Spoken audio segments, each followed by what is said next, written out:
Wahai para pecinta film dimanapun Anda berada, selamat datang kembali saya ucapkan, semoga kalian dalam keadaan sehat dan diberkahi rezeki yang melimpah ruah. Bagi kalian yang baru saja menemukan channel ini, jangan lupa like, komen, dan subscribe serta aktifkan tombol loncengnya, agar kalian tidak ketinggalan alur cerita film terbaru dan menarik lainnya. Dan kali ini, saya akan merangkum alur cerita film yang berjudul Yasmin. Film ini dirilis pada tahun 2014 yang disutradarai oleh Siti Kamaludin. Dan dibintangi oleh Liana Yus, Reza Rahadian, Nadia Wahid, Roy Sungkono dan sederet artis ternama lainnya. Film ini beraliran aksi drama dan remaja yang memadukan silat dengan drama. Film ini adalah hasil produksi internasional yang pemain dan kru filmnya berasal dari negara Brunei Darussalam, Indonesia, Hong Kong, Malaysia, Beijing, Estonia, Australia, dan Polandia. Agar tidak berlama-lama lagi, mari langsung saja kita simak alur cerita filmnya berikut ini.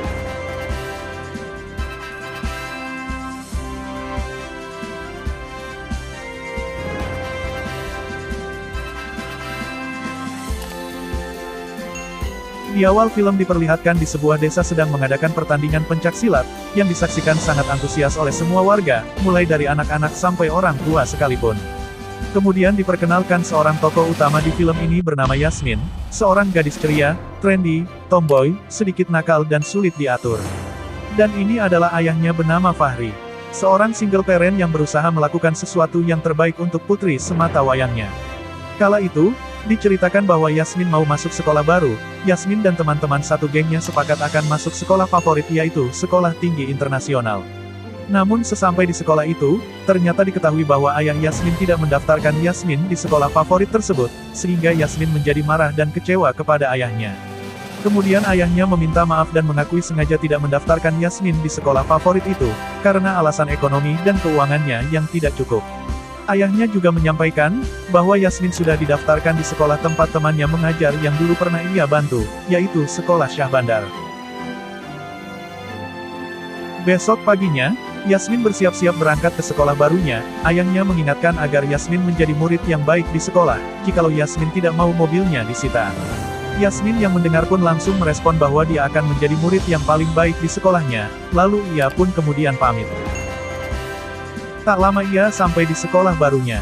Namun di sekolah itu, ia membuat masalah dengan penjaga sekolah, di mana ia tidak memakai kerudung sebagaimana mesti siswi lainnya.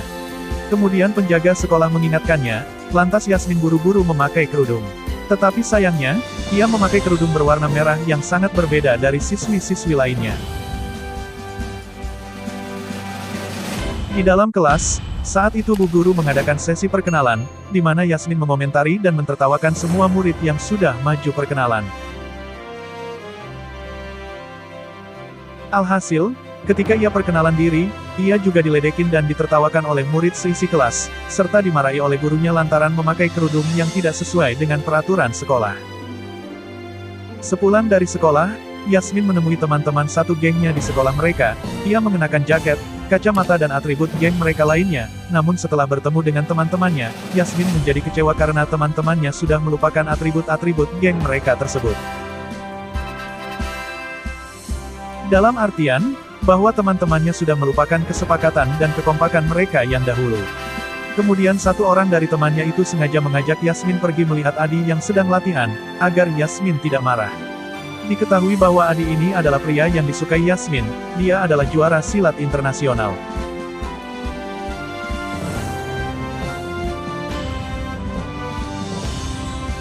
Namun ketika sedang asik melihat Adi, tiba-tiba seseorang gadis menghampiri Adi tersebut, yaitu Dewi, yang merupakan rival Yasmin dari dahulu.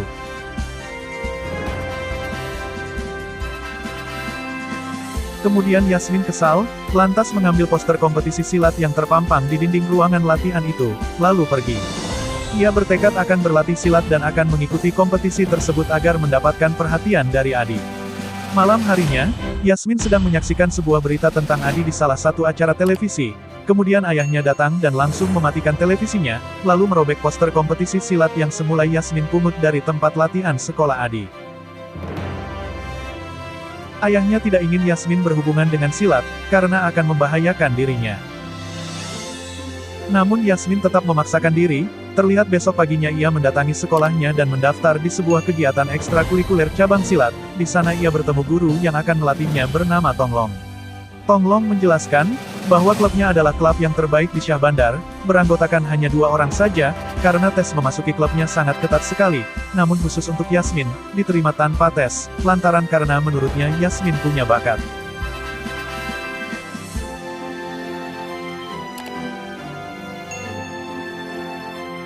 Tak lama kemudian, anggota dari klub itu datang, yang tak lain mereka adalah Nadia dan Ali. Suatu ketika, Yasmin mendatangi panitia penyelenggara kompetisi silat antar sekolah. Ia menanyakan banyak hal tentang peraturan kompetisi tersebut. Namun karena banyak pertanyaan, membuat panitia penyelenggara itu jengkel. Panitia itu menjelaskan bahwa kompetisinya beregu 2 lelaki dan 2 perempuan.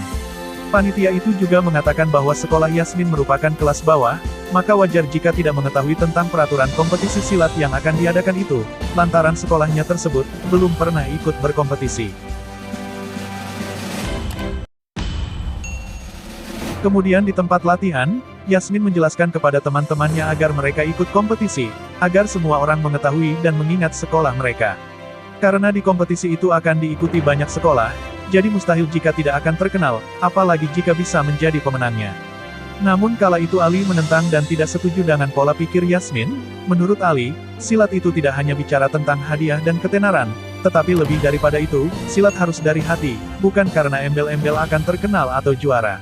Namun Yasmin bersikeras, dengan alasan demi memperjuangkan klub dan nama sekolah mereka. Setelah itu, Yasmin menemui temannya di sekolah tinggi internasional dan mengatakan bahwa ia ikut klub silat untuk bisa ikut kompetisi silat antar sekolah. Namun tiba-tiba Dewi saat itu muncul di hadapan mereka dan mengatakan, jika Yasmin ikut kompetisi silat, maka akan berjumpa dengannya di arena nanti. Yasmin menjawab dengan ketus, bahwa boleh saja mereka bertemu di arena jika Dewi latihannya bagus. Kemudian Dewi membalas bahwa dia pasti lebih baik daripada Yasmin, di mana dasarnya dari kecil adalah silat sedangkan Yasmin hanyalah seorang penari. Singkat cerita, Yasmin mulai mengikuti latihan silat di klubnya, namun karena Tonglong sebagai gurunya hanya mengajari secara teori, maka Yasmin tidak puas, lalu ia dan teman-temannya mencari guru lain untuk mengajari mereka. Namun kala itu, mereka terbentur informasi di internet yang kurang detail. Akhirnya, mereka mencari informasinya di perpustakaan tempat ayah Yasmin bekerja.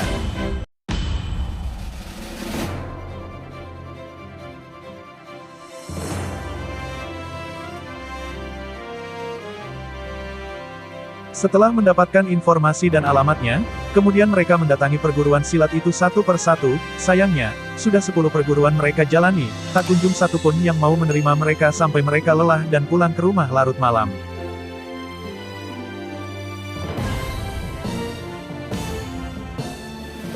Di rumah, Yasmin sudah ditunggu oleh ayahnya. Yasmin dilarang untuk mengikuti silat karena tidak baik buat dirinya, namun Yasmin tak menghiraukan ucapan ayahnya. Besoknya ayah Yasmin meminta saran dari temannya dan temannya pun menyarankan, agar Fahri membuat kesibukan untuk anaknya di rumah, sehingga tidak sempat lagi melakukan kegiatan lain. Di tempat lain, Yasmin bersama Ali dan Nadia mendatangi panitia pendaftaran kompetisi, yang sebentar lagi akan dimulai. Kala itu, mereka bermaksud untuk mendaftar sebagai peserta kompetisi. Sedangkan di rumahnya, ayah Yasmin tengah membicarakan tentang kegiatan belajar mengaji Yasmin dengan seorang guru privat, bermaksud agar kedepannya Yasmin sibuk belajar mengaji dan tidak ada waktu lagi untuk belajar silat. Ketika itu Yasmin datang, ayahnya memperkenalkan guru mengaji itu kepadanya dan diketahui bahwa guru itu bernama Nurma. Mulai hari itu Yasmin harus belajar mengaji setiap pulang dari sekolah. Keputusan itu sudah bulat dan tidak bisa lagi dibantah. Selesai mengaji, Yasmin bermaksud menyuap guru Nurma agar jadwal mengajinya dikurangi, namun malah menjadi beban baginya, karena gurunya tidak mau disuap, gurunya malah menambah kelipatan jam mengajinya, sebagai hukuman untuk Yasmin yang sudah berbuat kesalahan. Besoknya di arena pertandingan, Yasmin dan kawan-kawan berhasil menang pada tes kejuaraan penyisihan pertama.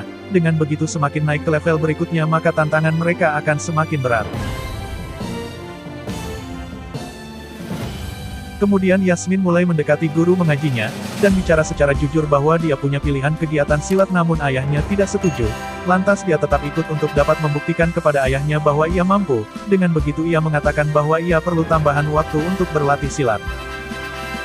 Besoknya Yasmin dan kawan-kawannya kembali mencari guru silat yang akan mengajari mereka maka sampailah mereka di rumah guru Jamal. Setelah 10 perguruan mereka jalani namun semua menolak mereka sementara itu, Jamal bersedia menerima mereka asalkan mau mengikuti disiplinnya untuk latihan.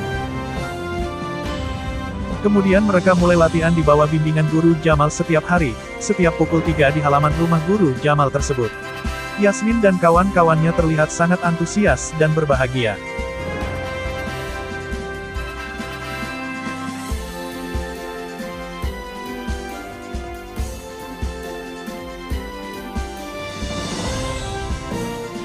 Kemudian dalam pertandingan-pertandingan berikutnya Yasmin dan kawan-kawannya berhasil menang dan memukau semua orang, termasuk Adi yang kemudian memberikan selamat kepada Yasmin saat ia meraih kemenangan.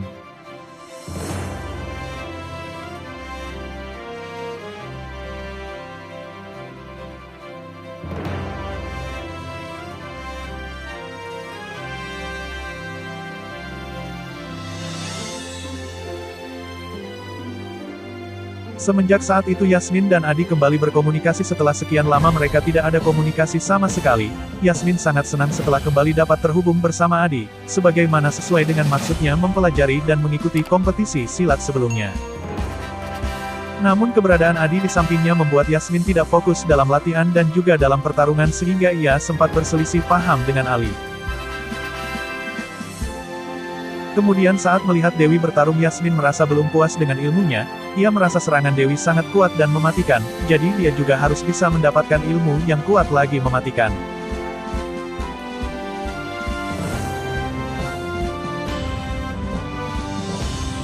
Lalu ia mendatangi Guru Jamal meminta diajarkan jurus maut yang mematikan, namun Guru Jamal tidak mengindahkan permintaannya dan malah mengusirnya.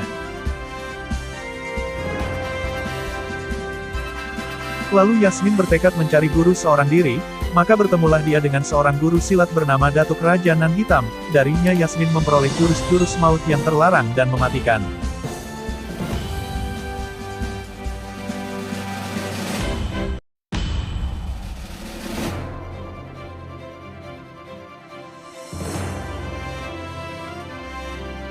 Di sekolah, Yasmin ditemui Nadia dan Ali. Yasmin mengatakan bahwa sore nanti dia tidak bisa ikut latihan lantaran neneknya sedang sakit. Nadia mencoba mengingatkan bahwa mereka sudah berada di semifinal, namun Yasmin bersikeras. Sorenya Yasmin terlihat sedang jalan santai bersama dengan Adi di sebuah pantai lalu pulang larut malam. Sementara saat pulang ia sudah mendapati Nadia dan Ali di rumahnya. Di sini diketahui bahwa alasan Yasmin tidak ikut latihan karena neneknya sakit adalah bohong. Nyatanya dia malah pergi jalan sama Adi. Nadia dan Ali yang merasa dibohongi serta dikhianati, akhirnya merasa kecewa dan marah atas perlakuan Yasmin. Lagi pula sudah tahu salah, Yasmin pun enggan meminta maaf saat itu. Malam harinya ayah Yasmin menemukan lebam di tangan dan kaki Yasmin. Ia sadar bahwa itu adalah bekas luka saat dalam pertarungan silat.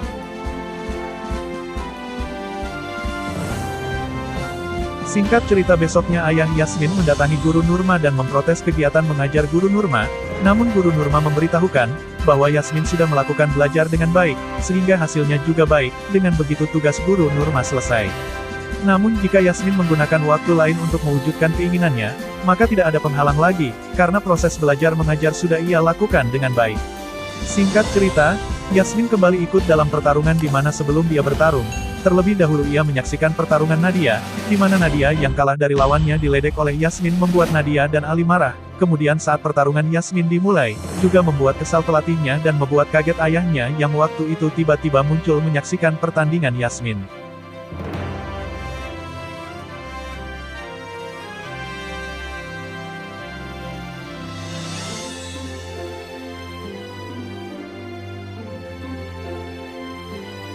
Yasmin menggunakan jurus silat persis dengan jurus yang digunakan oleh ayahnya dahulu, saat melawan Guru Jamal yang membuat Jamal harus cedera dan lumpuh.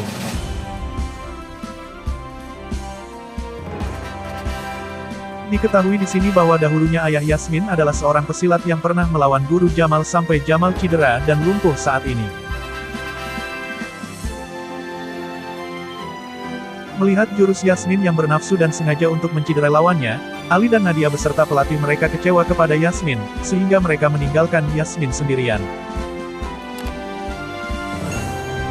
Sepulang dari pertarungan itu, Yasmin pergi ke suatu tempat di mana kala itu ia sangat senang melihat ada mobil Adi di depan sebuah kafe. Dia hendak segera menemuinya, namun tatkala dia baru sampai di depan pintu, dia melihat Dewi ternyata sudah berada di sana bersama Adi. Akhirnya Yasmin pun pergi dengan hati yang kecewa.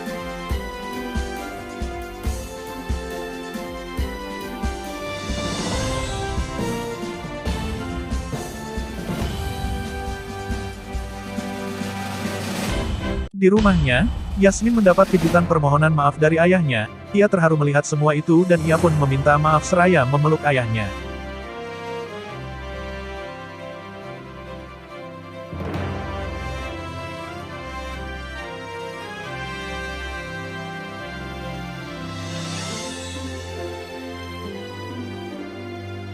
Dan keesokan harinya di tempat latihan, Yasmin menemui Ali dan Nadia. Ia juga meminta maaf dengan tulus kepada mereka atas kehilafannya selama ini.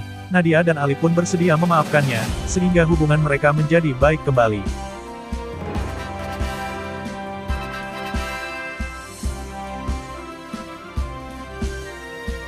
Dan singkat cerita tibalah waktunya yang ditunggu-tunggu, di mana kompetisi memasuki babak final, dan partai final Sun ini adalah pertarungan antara Sekolah Tinggi Internasional melawan Sekolah Syah Bandar. Pada babak pertama Nadia berhasil kalah dari Dewi, kemudian Ali berhasil dibuat imbang sementara Yasmin berhasil menang.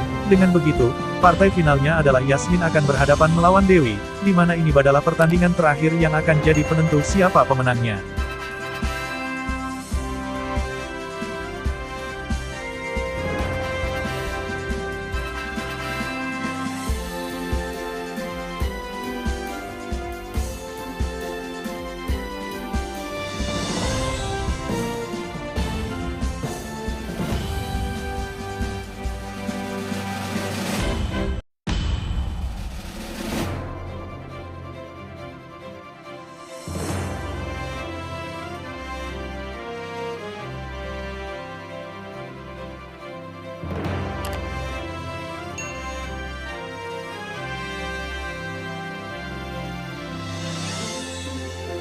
Pertarungan pun dimulai. Awalnya Yasmin sedikit kewalahan dan beberapa kali menjadi sasaran pukulan Dewi, bahkan ia sempat terjatuh ke lantai.